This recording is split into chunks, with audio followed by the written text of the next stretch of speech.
Halo, salam satu data. Pagi ini Mimin akan memberikan informasi terkait informasi yang beredar ya. Ini adalah informasi lampiran surat PLT Direktur Jenderal Guru ya, Dirjen GTK pertanggal 20 Oktober 2022 kemarin. Nah, ini sebenarnya di-share oleh Prof. Nunu ya. Nah, informasi ini sendiri diambil dari Instagramnya langsung miliknya Prof. Nunu. Walaupun kemudian beberapa jam kemudian setelah di-share informasi ini kemudian dihapus dari Instagram beliau. Tapi kurang lebih kalau teman-teman lihat ini korelasinya ada dengan informasi yang disampaikan oleh Pak Ridwan ketika itu ya dari BKN yang menggunakan sandi Morse ketika itu yang heboh bahwa jadwal untuk pengumuman seleksi P3K tahun ini itu sudah muncul. Tapi yang jadi pertanyaan itu adalah kenapa dua-duanya dihapus ya? Pak Ridwan juga hapus, kemudian Bu Nunuk juga dihapus ya, setelah dipublish dihapus. Tapi secara garis besar kita akan bahas ini hari ini ya. Yang jelas ini memang sebenarnya sudah ada lampiran suratnya, harusnya ini memang sudah dipikirkan baik-baik seharusnya ya. Jadi kalau teman-teman lihat di sini, untuk pengumuman seleksinya sendiri yaitu tanggal 25 Oktober, berarti Senin depan ini sudah diumumkan ya. Berarti sudah mulai diumumkan jumlahnya 1 hari.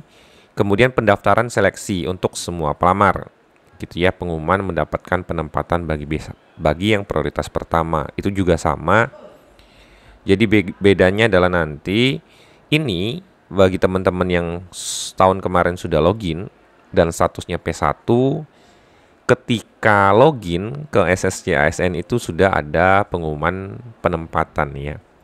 Berarti yang bersangkutan ketika login akan muncul mendapatkan kuota dan penempatan, berarti nanti teman-teman hanya melakukan pemberkasan.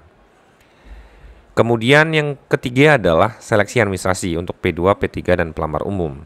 Ini dimulai tanggal 25 Oktober sampai 9 November ya, 16 hari masa kerjanya ya. Jadi ini bagi teman-teman yang mungkin tahun kemarin itu belum ikut ya, atau sudah ikut atau belum pernah buat akun karena mungkin tahun kemarin informasinya nggak ada ya. Kemudian ada pengumuman hasil seleksi administrasi untuk P2, P3 dan P umum. Ini udah jelas ya. Itu adalah tanggal 10 November sampai dengan 11 November. Ini cukup 2 hari. Kemudian ada masa sanggah administrasi ini selama 3 hari. Kemudian jawab sanggah administrasi. Nah, ini adalah dari teman-teman instansi yang akan memberikan jawaban sanggahan dari pelamar yang melakukan sanggahan ya. Kemudian ada pengumuman pasca masa sanggah. Ini tanggal 20 November. Kemudian ada penilaian kesesuaian oleh pengawas, kepala sekolah, dan guru senior. Nah, ini adalah khusus bagi teman-teman yang P2 dan P3 ya, bagi teman-teman yang kategorinya adalah P2 dan P3. Jadi nanti seperti yang sudah disampaikan, metode penilaiannya untuk teman-teman P2 dan P3 atau yang sudah terdata di Dapodik lebih dari 3 tahun ya masa kerjanya, itu dilakukan metode observasi ya, yang dilakukan penilaian oleh pengawas sekolah, kepala sekolah, guru senior ya. Kemudian setelah dilakukan oleh kepala sekolah, guru senior, dan pengawas, itu dilakukan penilaian juga oleh Dinas Pendidikan dan BKPSDM. Ini rangkaiannya masih bagi teman-teman P2 dan P3 ya. Seperti yang disampaikan ini jika memang terdapat sisa formasi. Kemudian pengolahan hasil penilaian kesesuaian untuk P2 dan P3.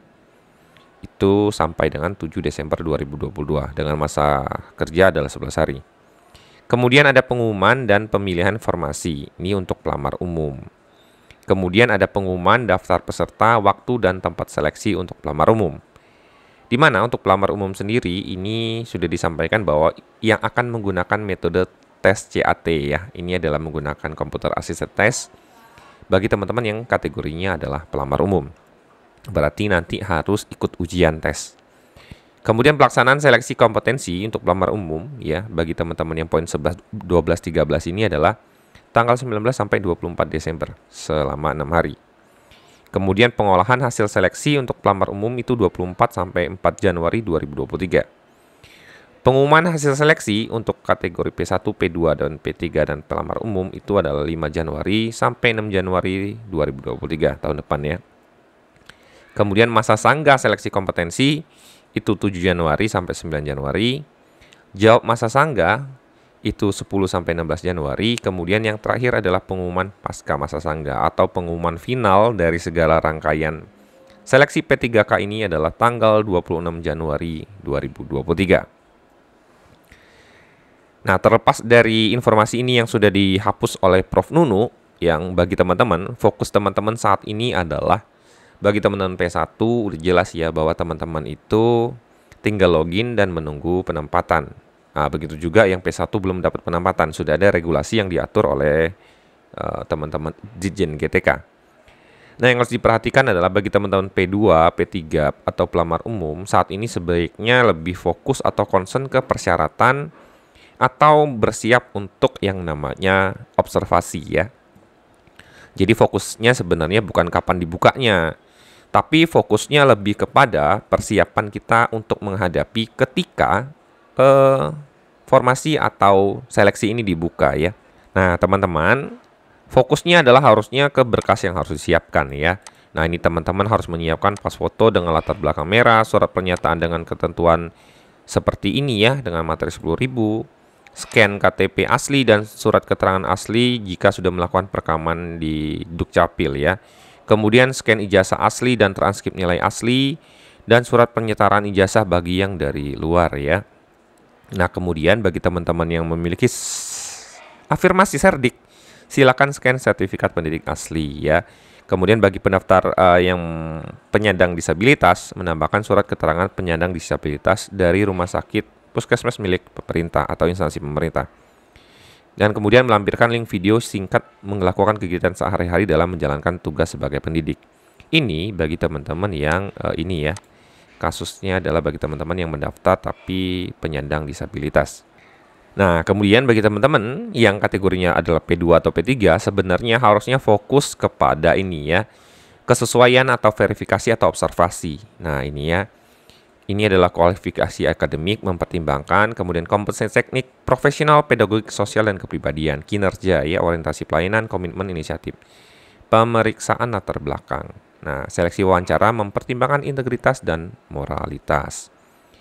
Jadi ini adalah metode observasi yang nanti akan diberikan pertanyaan atau wawancara dari pengawas ya. Jadi kepala sekolah, pengawas, guru senior, kepala dinas pendidikan, dan BKPSDM. Nah, ini fokusnya bagi teman-teman sebenarnya menyiapkan diri agar memperoleh nilai yang terbaik. Jadi terlepas dari informasi yang menyatakan harusnya tanggal 25 besok, tetapi kemudian dihapus oleh Bu Nunu sendiri ya.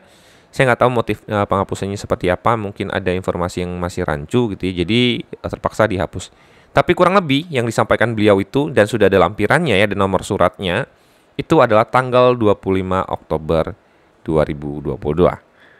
Nah, ini kemudian kalau teman-teman lihat juga, bahwa kemarin sudah dirilis Kepmenpan nomor 968, 969, dan 970 ya, tentang nilai ambang batas, kemudian tentang untuk Kepmenpan tentang P3K bagi jabatan fungsional tambahan kompetensi, dan untuk teman-teman yang dosen ya, tenaga kesehatan dosen juga sudah muncul. Jadi ini kabar baik karena memang Kepmenpan tentang juknis bagi teman-teman P3K itu sudah mulai bermunculan.